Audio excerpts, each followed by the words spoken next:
Yeah, Mike had a really good week of practice. He participated fully last week, performed quite well. A lot tougher on us defensively, and he's moving very well. Just pivoting to a game week, what stands out about the Washington front four? They're deep. There's several first-round picks in the front. I've evaluated all these guys and had to compete against them last year. So not only are they very talented, but they're very well coached. Jack Del Rio, Ron Rivera, those are two really good defensive coaches, and they certainly played like it last year. So a lot of respect for all those guys. Montez and Chase on the edge, and then inside you got Deron Payne and John Allen. Those guys are really good players, and so I think their defense starts with that group, and certainly it sets the tone both in the run front and in pass rush for how they want to play. So definitely a quality front, and definitely the strength of their defense. How good of a test will this be for your new look offensive line? Obviously, that was a priority this offseason, going out and getting bigger bodies and making that a strength of the team. Just how good of a test is that going to be for It's going to be an outstanding challenge for us. That team finished second in the NFL in total defense last year, and it's year 2 of their program. So you anticipate them to be even better, and definitely going on the road in your first game as well, dealing with the crowd noise and a premium defense.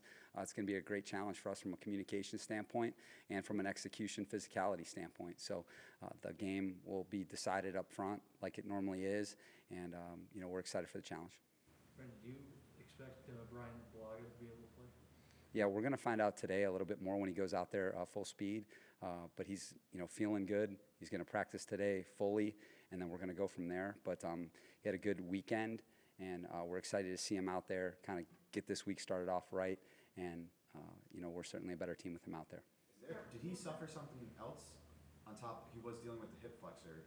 Was there something? Is there something else that he's dealing with? No, it's just it's in that groin hip flexor area, and so just there's been some soreness there, and it's just from more discomfort than anything. MRIs are negative and things like that, but he's just been dealing with discomfort, and we're just trying to create that good feeling inside. We're trying to get him the adequate rest and the mobility, recovery that he needs so that he can go into this game week feeling good. And he had a really good weekend, and out there this morning felt good, so excited to see him practice fully today. If Brian can't go, Storm Norton would be first guy up? Yeah, Storm will go to our right tackle. So probably both will split first team, or Brian will get most of the first team this week? If Brian is out there, he'll get the premium reps with the first group, and then we always kind of cross-train that third guy, and he would get the second load of work with that group. Have you decided between Chase and Easton's going to be number 2 quarterback? No, we're still working through that. I think a little bit depends on the injury report, the opponent that you're playing. So both of those guys are ready if we need them. The way we're going to organize it is Easton's going to take all the scout team work because he needs it. He needs to play against NFL defenses. We feel like him playing against our defense is a great way for him to get ready for the game. And then as we go, those guys will kind of split the work with the second group in terms of who would go in. And both of those guys are ready to go if the situation arises. And I think the way we're approaching that is a lot of it's opponent specific. Hey, what's the health of our team? Who's the other team? And we're just going to go into the game plan with a case-by-case basis. So Brandon, so we're clear, that could be like a week-to-week thing? Yeah, absolutely. Yeah, definitely. Ryan Smith, is he going to be able to play? I don't think so. We're going to see here this afternoon. But if he doesn't go, then we're hoping to get Keemon back. And then if we can do that, then we'll have our 10. Do you attempt to replicate the crowd noise, or if so, how do you do that? Yeah, the big thing with crowd noise, Cam, is a lot of people pump music in, and that's not what's being played as the down's going on. What we want is it to sound like a crowd, okay? And I think that's where sometimes you can mistake crowd noise for crowd music. We want to replicate the roar of the crowd, and so that's what we try to do, is just bring in the noise, not the music. And so, because sometimes you can crank a bunch of music and it's too loud, and that's not realistic in terms of what the game actually sounds like. So what we try to do is replicate the actual environment, and it's just noise, because that's what it is. When people are cheering loud, it's just noise. So we'll try to do that the best we can when we're on the road. When you say you're going to bring Keemon back up, would that mean putting Ryan on IR? Yeah, we would have to do that short term, and then bring Keemon back. Coach, in what ways is this Washington offense different with Ryan Fitzpatrick under center from the offense that you saw up close last I think the core of the offense is the same. I think that what they'll do with him is you can truly maximize your game plan because of all the experiences that he's had, and you can draw on some of the strengths that he's had in his different experiences. So, I mean, the thing about, defending Ryan is there's not a look that you're going to give him that he hasn't seen. He's played extremely well the last 3 years. I know that when I was in Chicago, that 2018 Tampa team, they were first in the NFL in passing when I defended him back then. And so, and then last year, getting ready for Miami, he was playing really well last year with Miami. So I've gotten to see him up close, my time in the NFL. Not only is he a quality quarterback, but he's a guy that definitely takes command of the huddle. He's a guy that everyone feels confident in. I think he has that nickname for a reason because people believe in him. And I think that was a really good signing by Washington. And I expect, them to improve a lot, at the quarterback position. What sort of challenges do the skill players represent for their offense? Just a ton of speed between Terry McLaurin, Kurt Samuel, Antonio Gibson. Yeah, I thought that the Samuel signing was a really big addition for their offense. I know that Ron, those guys in Carolina had a really high opinion of him. I know that when I was at other places, he's a guy that we had a lot of respect for. He's gotten better as he's gone on in his pro career, but I've got a lot of respect for Terry McLaurin. Getting ready for him last year, I think this is one of the top up-and-coming receivers in the NFL. We put together a reel last year of him against, some of the best cover corners, in the NFL. And, we played him early last year, so we kind of went back to the year before. But this guy's got real speed. He can run the route tree from anywhere, outside or inside. He runs really hard, and what that does is it puts pressure on you every snap defensively. And I think that he's proven himself in the NFL as being an explosive playmaker, and he's only going to get better. And I'm a huge fan of his game, and it's going to be a big challenge for us. And then as it relates to the runners, these runners are really good. Going into the plan last year, we had respect for both of them. I think the thing about both of them is they, really all three of them, because then, they got this undrafted, the Buffalo rookie did really well in the preseason. He's a quality back as well. They complement each other well. They can pass protect. They are real weapons in the backfield, out, catching the football. And so, as that season went on last year, they became more and more dangerous. I know Gibson had over 1,000 scrimmage yards, and that's not surprising when we played him because those are two real assets. And then Logan Thomas has had a tremendous career. It's a great story. And I think that, I defended him at some other places, but then he's really found a home there and is doing an outstanding job for them at tight end. And, and then they've added some pieces up front too. So when I played them last year, they weren't as healthy up front. Where now, they brought Leno in from Chicago. They drafted Cosme in the first round. They get Brandon Scherf healthy. They've got a much more quality front to play against. So I expect to see a much more dangerous offense. Coach, after several weeks, obviously, of practice and camp, do you feel where you want to be at this point on this game week starting?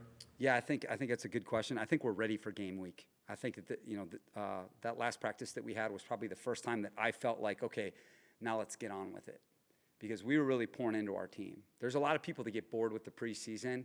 I'm certainly not one of them because there's just so much investment you have to make in your own team before you're ready to go play someone else. And I felt like, especially this being year one in our program, that we really needed to focus on the Chargers throughout training camp.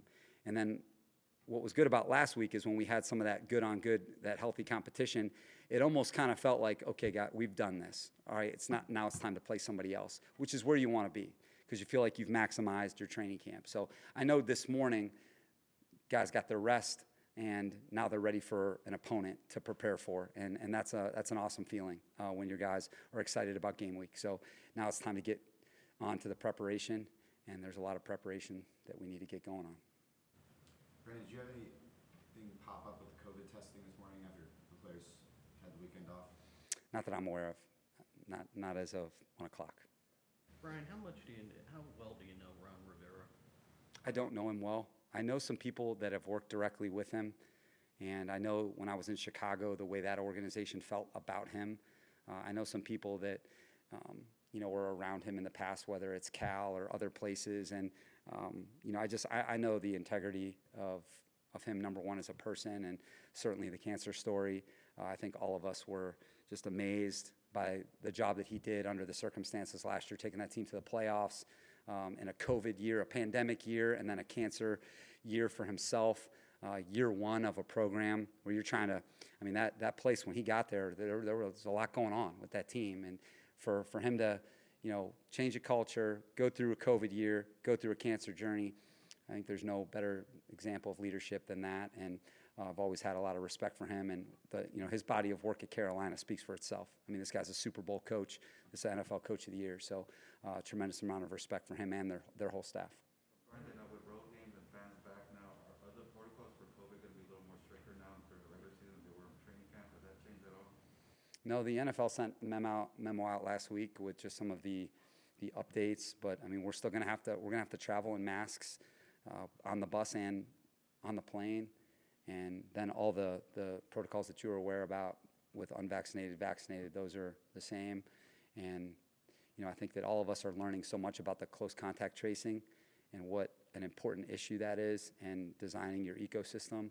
And like I said, every day we're trying to update and be as good as we can be, stay current, and educate our guys, because it's, as we all know, it's such a serious thing, and little things can make a big difference, and that's what we're trying to do with our team.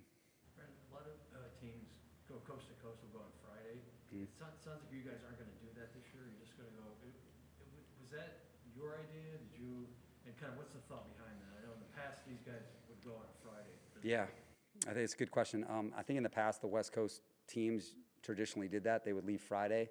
What we found at the last place I was at is you want to establish your rhythm as much as possible, and to do that, sleeping in your own bed Friday is a big deal. Staying on your sleep schedule, and then waking up early Saturday morning, get your meetings done with, get on the plane, fly there, eat, have your night meetings, and then you wake up and you go play.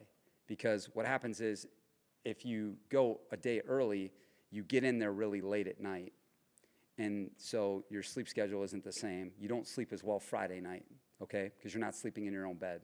So you don't sleep as well Friday. Then Saturday, you're in the hotel all day long, like literally all day long. And there are real residual effects from that.